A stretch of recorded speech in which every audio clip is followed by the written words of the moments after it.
नमस्कार, India news Haryana देख रहे हैं आप। मैं हूं आपके साथ वर्षा राय। बुलेटिन की शुरुआत करेंगे फटाफट खबरों से।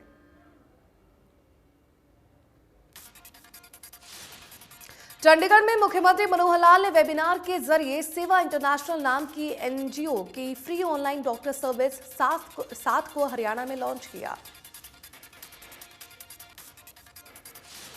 इस सर्विस के माध्यम से राज्य का कोई भी व्यक्ति मोबाइल पर कॉल करके डॉक्टर से फ्री में परामर्श ले सकता है।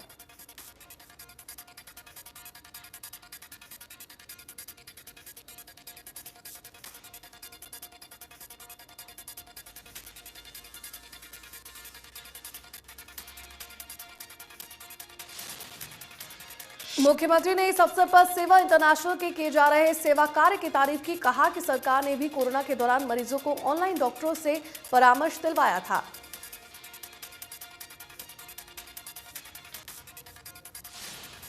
सीएम मनोहर लाल ने कहा कि सरकार के प्रयासों से विदेशों से भी करीब 150 करोड़ रुपए के चिकित्सक उपकरण जरूरतमंदों को उपलब्ध करवाए जाएंगे।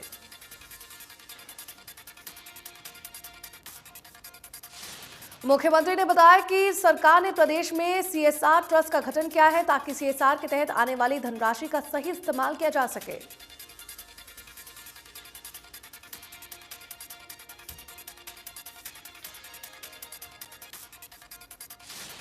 हरियाणा विधानसभा शीतकालीन सत्र का आज आखिरी दिन। शून्यकाल में विपक्ष सत्ता पक्ष को कई मुद्दों पर घेरेगा।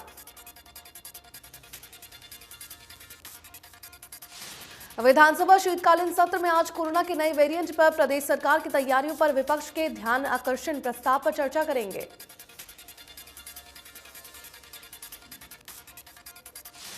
इसके अलावा सदन में नेता विपक्ष भूपेंद्र सिंह हुड्डा ने भी खाद की किल्लत को लेकर सरकार से सवाल किए।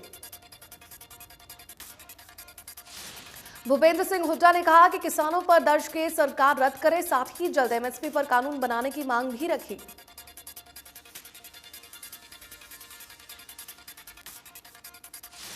नारनौल से जेजेपी विधायक रामकुमार गौतम ने कोरोना डोज लेने के बाद शख्स की मौत पर परिवार को सरकारी नौकर और आर्थिक मदद का मुद्दा उठाया, जिस पर मंत्री अनिल विज ने कहा कि शख्स की कोरोना डोज लेने की वजह से मौत नहीं हुई। आग्रोह मेडिकल वार्ड ने मौत को नेचुरल बताया था। इस मामले पर मुख्यमंत्री मनोहर लाल ने कहा कि परिवार ने पक्की नौकरी मांगी है लेकिन प्रावधान नहीं है। फिलहाल आउटसोर्सिंग के तहत सरकारी नौकरी देने का आश्वासन दिया। हरियाणा विधानसभा सत्र के तीसरे दिन की कार्रवाई में डिप्टी सीएम ने कहा कि हिसार में एलिवेटेड रोड बनेगी जिसकी लंबाई 9 किलोमीटर होगी।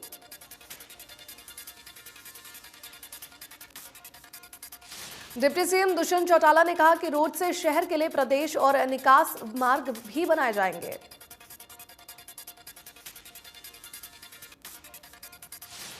वहीं सदन में असंध से कांग्रेस विधायक शमशेर सिंह गोगी ने राजकीय विद्यालय में स्टेडियम बनाने का मुद्दा उठाया, जिस पर शिक्षा मंत्री कंवरपाल गुर्जर ने कहा कि ऐसा कोई प्रस्ताव नहीं है। वहीं सीएम मनोहर लाल ने कांग्रेस विधायक शमशेर सिंह गोगी को आश्वासन देते हुए कहा कि प्रदेश में खेल विभाग की तरफ से नए स्टेडियम की मैपिंग करवाई जा रही है। वहीं सदन में बीजेपी विधायक सत्य प्रकाश जरावता ने उठाई नगरपालिका पटौदी को नगर परिषद करने की मांग। शहरी मंत्री अनिल विज ने बीजेपी विधायक सत्य प्रकाश को कहा, अगर नगर परिषद के गठन का प्रस्ताव मिला है जिस पर विचार किया जा रहा है। खरकौदा से कांग्रेस विधायक जयवीर सिंह ने नहरों से गाद निकालने का मुद्दा उठाते हुए कहा कि नहरों के नाम पर पैसा तो जारी हो जाता है लेकिन साफ सफाई नहीं होती। पुरहाना के बाढ़ गांव से विधायक मोहम्मद इलियास ने पंप हाउस निर्माण का मुद्दा उठाया, जिस पर बिजली मंत्री रणजीत चौटाला ने कहा कि अगले साल पंप हाउस का काम पूरा होगा। रादौर से कांग्रेस विधायक बिशन लाल सैनी ने ओबीसी क्रीमी लेयर पर कहा कि सरकार ने क्रीमी लेयर 8 लाख से घटाकर 6 लाख कर दी है, जो ठीक नहीं है। सीएम मनोहर लाल ने विधानसभा में pond and waste water management authority bill pass किया है। इससे 18,000 तालाबों का रेनोवेशन होगा।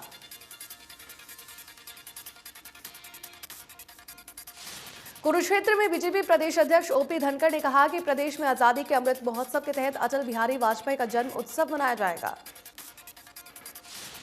ओपी धनखड़ ने कहा कि उसके बाद सुभाष चंद्र बोस के जन्म दिवस पर पूरे प्रदेश में कार्यक्रमों का आयोजन किया जाएगा।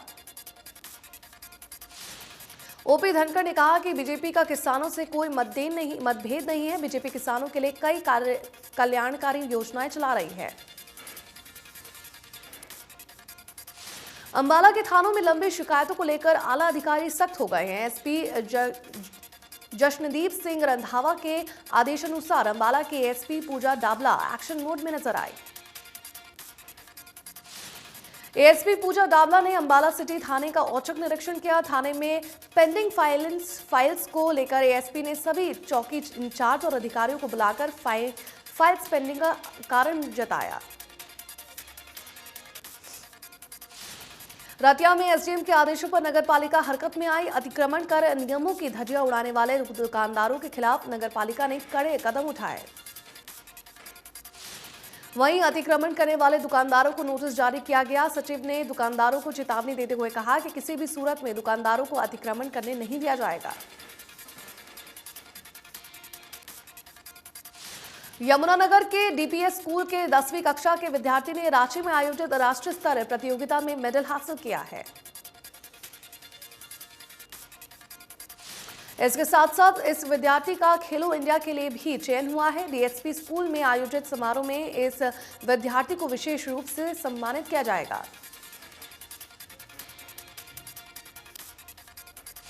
सोनीपत में इन दिनों स्वास्थ्य विभाग हेल्थ आईडी कार्ड बनाने को लेकर लगातार काम कर रहा है। जिले में 1650 हेल्थ आईडी कार्ड बनाए जा चुके हैं। डिजिटल हेल्थ मिशन के तहत सरकार हर व्यक्ति का यूनिक हेल्थ कार्ड बना रही है। यह हेल्थ कार्ड बिल्कुल आधार कार्ड की तरह है, डिजिटल कार्ड है। आधार कार्ड से कनेक्ट होता है और आईडी क्रिएट होने के बाद सेहत से जुड़ी पूरी जानकारी दर्ज होगी, जिससे डॉक्टर मरीज की मेडिकल हिस्ट्री का पता लगाया जा सकेगा। गुरुग्राम में 100% लोगों को कोरोना वैक्सीनेशन की दोनों डोज लग चुकी है, जिसके बाद प्रदेश में गुरुग्राम वैक्सीनेशन के मामले में अव्वल रहा है।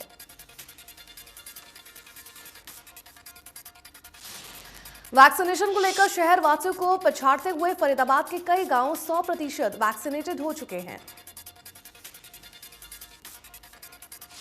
इस मुद्दे पर इंडिया न्यूज हरियाणा से खास बातचीत में सीएमओ डॉक्टर विनय गुप्ता ने बताया कि शहरी इलाकों में दूसरी डोज 75% हो चुकी है। अभी भी 25% लोग बाकी हैं।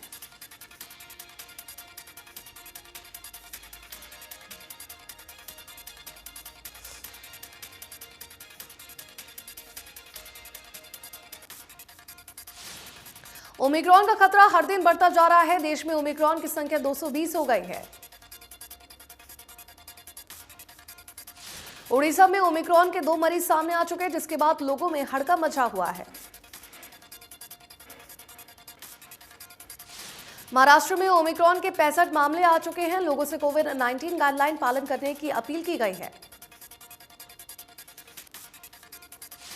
दिल्ली में ओमिक्रॉन के अब तक 54 मरीज मिल चुके हैं, जिसमें 17 मरीजों को डिस्चार्ज कर दिया गया है।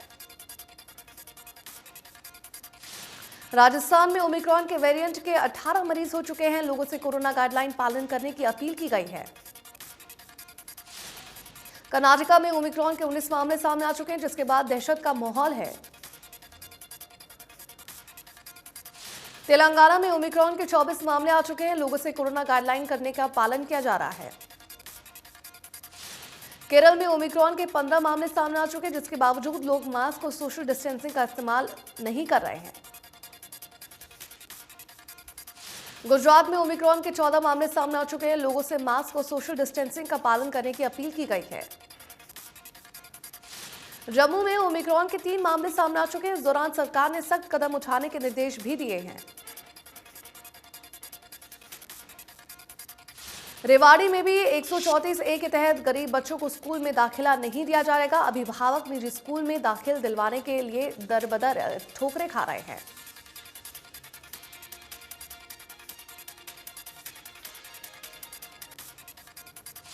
करनाल में भी निजी स्कूल 134 ए के तहत पात्र छात्राओं को दाखिल नहीं दे रहे हैं। एडमिशन की मांग को लेकर लोगों ने जिला शिक्षा अधिकारी के कार्यालय में हंगामा किया।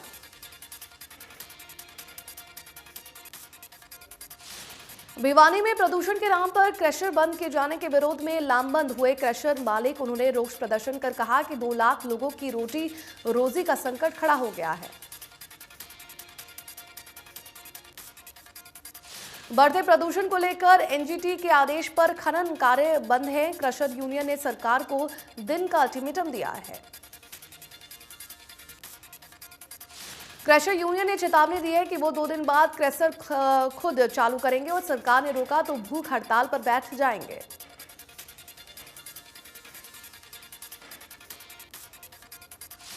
हांसी में रामायण टोल प्लाजा के आसपास के ग्रामीणों ने टोल पर धरना देने का ऐलान कर दिया है। लोग टोल माफ करने की मांग को लेकर धरने पर बैठ रहे हैं। पहले जिस कंपनी के पास रामायण टोल प्लाजा का ठेका था, उसने टोल के आसपास के 5 गांवों के लोगों का टोल फ्री किया हुआ है। लेकिन अब नई कंपनी को टोल का कॉन्ट्रैक्ट दिया जाएगा। लोगों का कहना है कि देपल और भगाना गांव भी टोल से कुछ दूरी पर है, इसलिए इन गांवों का भी टोल माफ किया जाए।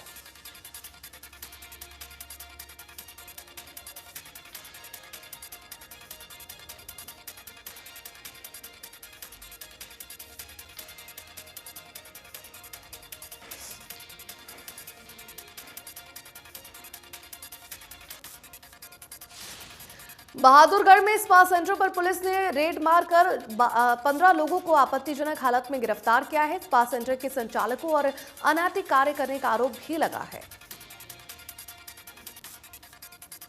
पुलिस ने इस मामले में 3 अलग-अलग एफआईआर दर्ज की है। पिछले 1 साल में बहादुरगढ़ में 1 दर्जन से ज्यादा स्पा सेंटर खुले हैं।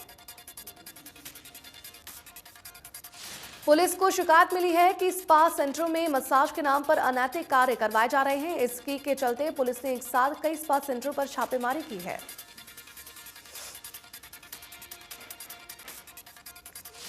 इस दौरान पुलिस ने 15 युवक युवतियों को आपत्तिजनक स्थिति में पाया, जिसके बाद पुलिस ने इन्हें गिरफ्तार कर लिया।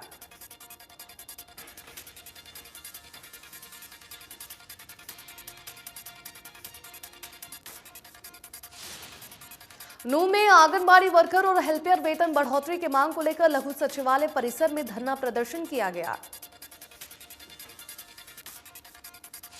साथ ही अल्टीमेटम दिया गया कि दूसरे विभागों के साथ मिलकर हड़ताल को अनिश्चित करेंगे। इसके अलावा प्रदेश भर की आंगनबाड़ी वर्कर चंडीगढ़ में सीएम के निवास का घेराव करते हुए भूख हड़ताल पर बैठेंगे। आंगनबाड़ी वर्कर्स और हेल्पर अपनी 16 सूत्रीय मांगों को लेकर लगातार 2 सप्ताह से हड़ताल पर चल रही है।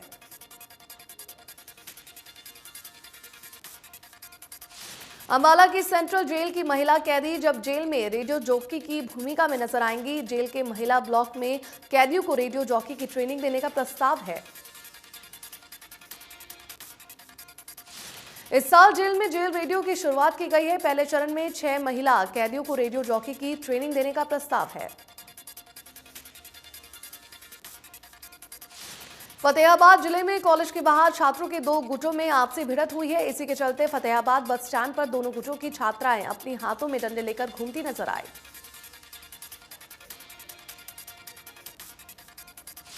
रेवाड़ी की चाटुसाना पुलिस ने एक ऐसे मनचले को गिरफ्तार किया है जिसने दिन दहाड़े घर में सो रही नाबालिग छात्र से छेड़छाड़ की। वहीं विरोध करने पर छात्र की लात घूंसों से पिटाई कर दी गई और मौके से फरार हो गया था। पीड़ित के परिजनों की शिकायत पर पुलिस ने आरोपी को गिरफ्तार किया। पृथला में झगड़े में बड़े भाई ने छोटे भाई को चाकू मारकर घायल कर दिया। वहीं सिविल अस्पताल में उपचार के दौरान भाई की मौत हो गई। परिजनों ने बताया कि रात में खाना खाने को लेकर दोनों भाइयों में झगड़ा हो गया और देखते देखते बड़े भाई ने छोटे भाई को चाकू से मार दिया। पलवल के फिरोजपुर गांव में एक युवक का शव पेड़ से लटका मिला। सूचना मिलते ही पुलिस मौके पर पहुंचकर और शव को पोस्टमार्टम के लिए अस्पताल में भेजा गया। मृतक के परिजनों ने गुस्साकर गांव के 6 लोगों के खिलाफ हत्या का मामला दर्ज किया है। फिलहाल पुलिस आगे की कार्रवाई में जुट गई है। फतेहाबाद के भूना के नेहरू पार्क के पास देर रात हथियारों से लैस कई बदमाशों ने राहगीरों पर हमला कर दिया है। अस्पताल में लाए गए 2 घायलों को अग्रोहा मेडिकल रेफर किया गया। आसपास के लोगों ने बताया कि हथियारों से लैस 12 से 10 युवकों ने जमकर उत्पात मचाया। वह पिस्तौल, तलवार, धारदार हथियारों से लैस थे।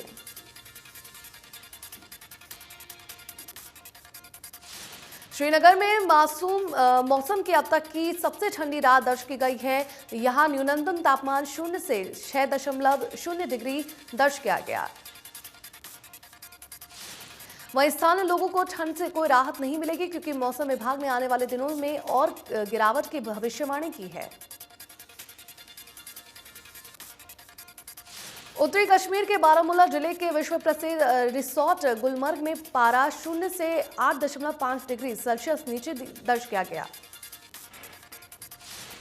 जम्मू कश्मीर की शीतकालीन राजधानी जम्मू में न्यूनतम तापमान 2.3 डिग्री सेल्सियस रहा, जो सामान्य से -6.6 डिग्री सेल्सियस कम है।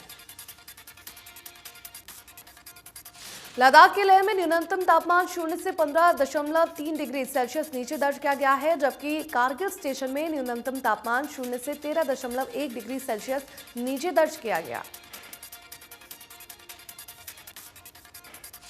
पहाड़ों पर बर्फबारी के बीच मैदानी इलाकों में शीतलहर का सितम जारी है। राष्ट्रीय राजधानी दिल्ली ठंड से कांपने लगी है।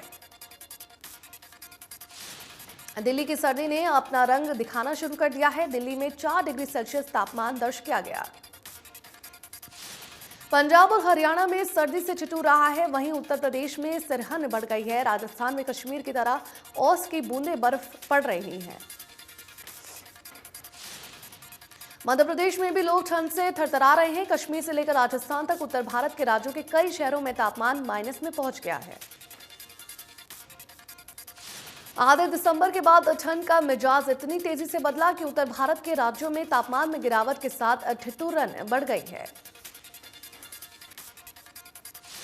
शीतलहर का ऐसा असर है कि दिन में धूप खिलने के बावजूद ठंडी हवाएं शरीर को चुभ रही हैं। मौसम विभाग के मुताबिक राजस्थान और मैदानी इलाकों के दबने की वजह पहाड़ों पर हो रही बर्फबारी है। पहाड़ों पर हुई बर्फबारी ने मैदानी इलाकों में शीतलहर का सितम बढ़ा दिया है। यही नहीं, आजकल आसमान में स्मॉग के साथ कोहरे का भी असर देखने को मिल रहा है। बल्लभगढ़ में सर्दी के मौसम में पहला कोहरा देखने को मिला। इस कोहरे ने जहां ठंड को बढ़ा दिया है, वहीं अधिकतम तापमान में भी गिरावट देखने को मिली है। बल्लभगढ़ में सुबह 7 बजे तापमान 8 डिग्री दर्ज किया गया है। पहला कोहरा था, इसलिए सुबह से ही लोगों का आवागमन प्रभावित नजर आया। बाईपास पर कोहरा ज्यादा था, लेकिन बाईपास की तुलना में शहर में कोहरा कम था। सड़क पर लोगों को वाहनों की लाइटें जलानी पड़ी। बता दें कि पिछले 5 दिनों से पड़ रही सर्दी ने लोगों की कपकपा छुड़ा दी है। वहीं सुबह ठंडी हवा नहीं थी, फिर भी ठंड का पूरा प्रकोप था। दिल्ली में प्रदूषण का स्तर लगातार बढ़ता जा रहा है। दिल्ली में AQI 335 के पार दर्ज किया गया है। हिसार की आबोहवा बेहद खराब श्रेणी में दर्ज की गई है, जहां एयर क्वालिटी इंडेक्स 339 के पार दर्ज किया गया है। फरीदाबाद में आबोहवा बेहद खराब श्रेणी में दर्ज की गई है, जहां एयर क्वालिटी इंडेक्स 431 के पार दर्ज किया गया है। रोहतक में एयर क्वालिटी इंडेक्स 405 दर्ज किया गया है, जहां दमा के मरीजों को सांस लेने में दिक्कत हो रही है। भिवानी में हवा की गुणवत्ता फिर से खराब श्रेणी में पहुंच गई है। यहां AQI 308 दर्ज किया गया है। सोनीपत में हवा की गुणवत्ता फिर से खराब हो गई है, जहां AQI 350 दर्ज किया गया है। साइबर सिटी गुरुग्राम में दीपावली के बाद से ही प्रदूषण की मार लगातार जारी है। यहां AQI 316 के पार है। पानीपत में दीपावली के बाद से ही प्रदूषण की मार लगातार जारी है, जहां AQI 321 दर्ज किया गया है।